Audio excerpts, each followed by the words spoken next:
ថ្ងៃនេះខ្ញុំបាទសូមធ្វើការឆ្លើយតបឲ្យបានច្បាស់តែម្ដងទៅកាន់បងប្អូនអាជីវករនៅផ្សារព្រែកអញ្ចាញស្រុកមុខកំពូលខេត្តកណ្ដាលឲ្យបងប្អូនបានដឹងច្បាស់ហើយក៏បានជ្រាបអំពីព័ត៌មានការយកភាសីដល់ទៅ2នាក់ហើយការយកភាសីនេះគឺថ្លៃលើសលប់រហូតបងប្អូនខ្លះរអ៊ូរទាំនឹងពឹងឲ្យសារព័ត៌មានដើមរាំងធ្វើការផ្សព្វផ្សាយខ្ញុំសូមបញ្ជាក់ថាដើមរាំងផ្សាយករណីផ្សារព្រែកអញ្ចាញស្រុកមុខកំពូលនេះគឺពុំបានទទួលប្រយោជន៍ពីភាគីណាមួយនោះទេក៏ប៉ុន្តែខ្ញុំសូមឆ្លើយតបដើម្បីឲ្យបងប្អូនអាជីវករនៅផ្សារព្រែកអញ្ចាញស្រុកមុខកំពូលនេះគឺបានភ្លឺភ្នែកក៏ដូចជាបងប្អូនអាជីវករមួយចំនួនគាត់អត់ដឹងទេគាត់ចេះតែឆ្ងល់ថាហេតុអ្វីក៏ផ្សារព្រែកអញ្ចាញនេះមានការយកភាសីទៅដល់2នាក់ហើយផ្សារព្រែកអញ្ចាញនេះមិនបានបង់ថ្លៃភាសីថ្លៃខុសគេខុសឯងម៉េះខណៈដែលផ្សាររកាកោងឬមួយក៏ផ្សារគេផ្សេងទៀតគឺតូបមួយគេបង់ថ្លៃភាសីអស់តែ300រៀលទេក្នុងមួយថ្ងៃចម្លែកអីតែផ្សារព្រែកអញ្ចាញស្រុកមុខកំពូលដែលមានតូបជិត300តូបបែរជាបង់អស់មួយតូបបង់ភាសីក្នុងមួយថ្ងៃអស់900រៀលបាទបងប្អូនឆ្ងល់ទេហើយអាជីវករមួយចំនួនដឹងទេដែលបង់ឲ្យគេរាល់ថ្ងៃហ្នឹង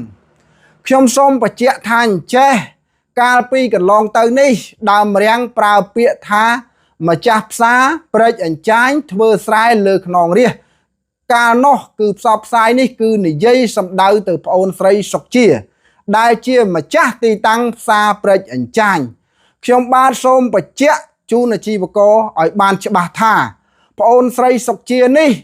គាត់ជាម្ចាស់ទីតាំងគាត់ជាម្ចាស់ដីនៃផ្សារព្រែកអញ្ចាញប៉ុន្តែគាត់ពុំមែនជាម្ចាស់ផ្សារពុំមែនជាម្ចាស់ភាសីទេដូច្នេះដើមរាំងប្រើពាក្យថាប្អូនស្រី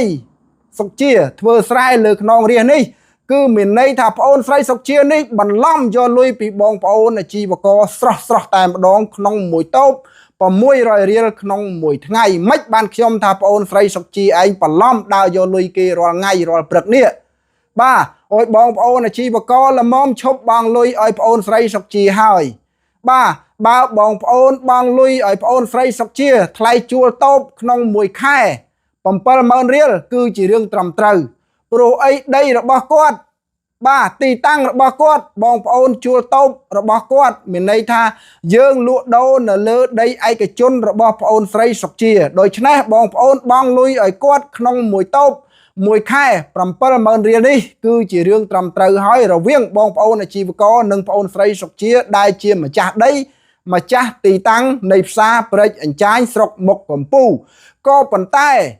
ប្អូនស្រីសុកជានេះពុំមានសិទ្ធិហើយក៏គ្មានកាតព្វកិច្ចណាមួយ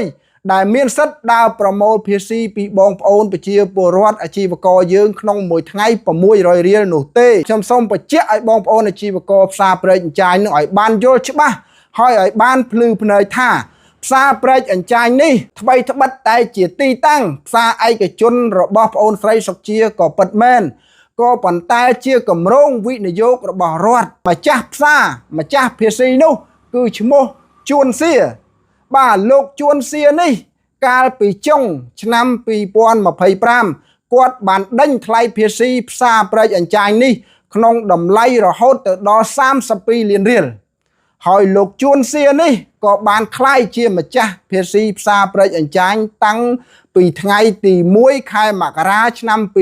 2026រហូតដល់បច្ចុប្បន្នមានន័យថាផ្សារព្រែកអញ្ចាញនេះមួយឆ្នាំគេដេញភាសីម្ដងហើយរីឯប្អូនស្រីសុកជាដែលជាម្ចាស់ទីតាំងនៃផ្សារព្រែកអញ្ចាញនេះគាត់ហ៊ានដេញក្នុងតម្លៃត្រឹមតែ20លានរៀលទេខ្ញុំសូមបញ្ជាក់ថាកាលពីឆ្នាំកន្លងទៅនេះគឺប្អូនស្រីសុកជានេះគឺបានទិញភាសីបន្តពីលោកជួនសៀក្នុងឆ្នាំតម្លៃ15លានរៀលដូច្នេះហើយមានន័យថាប្អូនស្រីសុកជាដែលគាត់ប្រមូលភាសីកាលពីឆ្នាំកន្លងទៅនេះគឺគាត់ទិញបន្តពីគេទេអញ្ចឹងបងប្អូនអាជីវករគួរតែយល់បងប្អូនអាជីវករខ្លះគាត់អត់ដឹងទេគាត់អត់ដឹងថាប្អូនស្រីសុកជានឹងឃើញតែដើរប្រមូលភាសីឃើញតែគាត់ម្ចាស់ដីថាគាត់ម្ចាស់ផ្សារមិនមែនទេ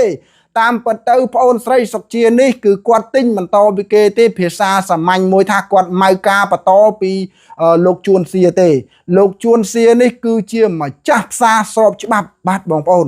រីឯប្អូនស្រីសុកជានេះគឺបានផុតអាណត្តិនៃការប្រមូលលុយតាំងពីចុងខែធ្នូឆ្នាំ2025ម្លេះមានន័យថាគាត់ឈប់ទិញបន្តពីលោកជួនសៀទៀតហើយដូច្នេះហើយប្អូនស្រីឯងនេះគ្មានសិទ្ធិដើរយកលុយភាស៊ីពីបងប្អូនអាជីវករទេប្អូនឯងឈប់ទៅណាប្អូនស្រីសុកជាប្រយ័ត្នកើតទៅជារឿងហើយចង់មិនបាច់មកគំរាមបងថាបងខ្លាចចេះខ្លាចចុះបងអត់ខ្លាចទេបងផ្សាយគឺបងមានឯកសារប្អូនឯងកុំប្រឡែបន្លំបាទកុំធ្វើស្រែលើខ្នងរាសមានន័យថាខ្លួនឯងគ្មានសិទ្ធិយកភាស៊ីផងបែរជាមកយកភាស៊ីពីបងប្អូនអាជីវករបាទខ្ញុំអាណិតបងប្អូនអាជីវករនៅផ្សារព្រែកអញ្ចាញមែនតើដោយគាត់លក់ដូរពិបាកណាស់លក់ដូរមិនសូវដាច់ផងបែរជាប្អូនស្រីសុកជានេះគាត់ទៅបន្លំយកភាស៊ីពីគាត់ក្នុងមួយថ្ងៃតូបមួយគឺ600រៀលបាទរីឯម្ចាស់ផ្សារវិនិយោគស្របច្បាប់ត្រឹមត្រូវដូចជាលោកជួនសៀនេះគាត់ម្ចាស់ផ្សារម្ចាស់បស៊ីស្របច្បាប់បែរជាគាត់ហ៊ានយកតែត្រឹម300រៀលទេបាទនេះបងប្អូនដឹងទេថាប្អូនស្រីសុកជានេះគេបន្លំយកលុយពីបងប្អូនរាល់ថ្ងៃនេះបងប្អូនអាជីវករគួរតែដឹងហើយខ្ញុំនិយាយនេះណូតវីដេអូណូតសម្ដីខ្ញុំទុកទៅថាប្អូនស្រីសុកជានេះគាត់គ្មានសិទ្ធិគ្មាន license គ្មានលិខិតណាមួយក្នុងការយកភាស៊ីពីបងប្អូនអាជីវករនោះទេហើយបងប្អូនអាជីវករនៅក្នុងផ្សារគាត់គិតថាប្អូនស្រីសុកជានេះជាម្ចាស់ទីតាំងផ្សារឯកជនដូច្នេះហើយគាត់មួយចំនួនគាត់ធ្លាប់ខ្លាចជាមួយនឹងប្អូនស្រីសុកជាទៅគាត់មិនហ៊ានមាត់មិនហ៊ានកទេដូច្នេះប្អូនស្រីសុកជាឯងកុំអាងតែថាអញម្ចាស់ផ្សារអាជីវករមិនហ៊ាននឹងអញទេដូច្នេះអញបន្លំយកលុយអាជីវករក្នុងមួយថ្ងៃ600រៀលក្នុងមួយតូបជាកំហិតបាទប្អូនឯងឈប់ទៅប្អូនឯងមិនមានសិទ្ធិទៅយកភាស៊ីពីបងប្អូនអាជីវករនៅផ្សារព្រែកអញ្ចាញទៀតទេប្អូនឯងមានសិទ្ធិតែមួយគត់គឺយកថ្លៃតូបមានន័យថាមួយតូបក្នុងមួយខែ70000រៀលនេះប្អូនឯងយកចុះព្រោះអីជាដីរបស់ប្អូនឯងក៏ប៉ុន្តែថ្លៃភាស៊ីគឺប្អូនឯងគ្មានសិទ្ធិយកទេប្អូនឯងថ្ងៃនេះបន្លំយកលុយពីបងប្អូនអាជីវករនៅផ្សារព្រែកអញ្ចាញដោយខុសច្បាប់តែម្ដងក្នុងរឿងនេះលោកជួនសៀម្ចាស់ភាស៊ីផ្សារព្រែកអញ្ចាញស្រុកមុខកំពូលក៏ដូចជាបងប្អូនអាជីវករនៅផ្សារព្រែកអញ្ចាញសូមស្នើយ៉ាងទទូចដល់លោកយីយ៉េនអភិបាលស្រុកមុខកំពូលមន្ទីរសេដ្ឋកិច្ចនិងហិរញ្ញវត្ថុខេត្តកណ្ដាលបាទជាពិសេសគឺឯកឧត្តមគួចចម្រើនអភិបាលខេត្តកណ្ដាលសូមចាត់វិធានការកុំឲ្យប្អូនស្រីសុកជាដើរប្រមូលលុយពីបងប្អូនអាជីវករដោយខុសច្បាប់តទៅទៀតបាទខ្ញុំបាទមានសេចក្តីរាយការណ៍តែប៉ុណ្ណឹងសិនបាទសូមអរគុណ